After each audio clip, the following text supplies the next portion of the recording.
in the realm of the dead where you are going, you're not going to work anymore. You're not going to labor anymore. You're not going to toil anymore. You're not going to plan and execute and do all these different things anymore. So while you're here during the few short years that you have, make the most of it. Now check this out. Of the 39 times you find the word toil in your Bible, 24 out of the 39 times is in Ecclesiastes. So that kind of tells you something, doesn't it? What is your theology of work? What's your theology of labor? How do you think God views work? We kind of think maybe if we had a theology of work, maybe it's that work and toil and labor are actually byproducts of the fall. That be pre-sin, pre-Adam and Eve, the fall, pre-all that mess, pre-curse.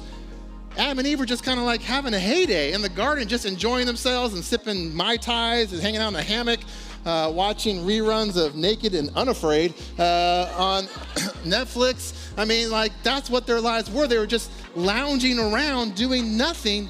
But is that true? So according to this, what is even God doing? He's working. He works for 6 days, and then he took a day off. He took a break.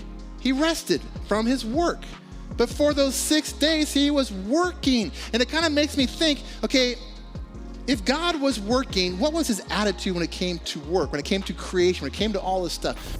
Adam wasn't working, serving, cultivating the land for his own consumption because he had plenty to eat. He was working and serving and cultivating the land for pleasure, for fun, for enjoyment, for something to do.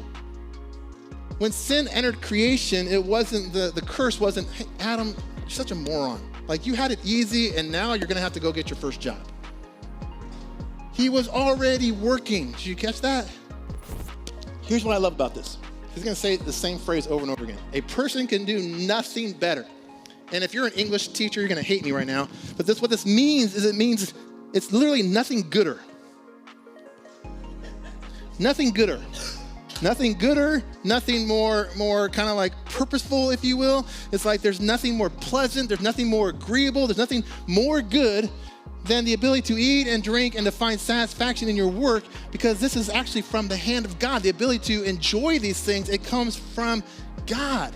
What should we be doing as believers, followers of Jesus? We should be touching these areas and they come back to life and they flourish and they grow and they come back to life. That's what we should be doing when we talk about foster kids, touching, bringing back to life. We talk about Nicaragua and these communities in poverty, bringing them back to life, resurrecting. That's what we do, people.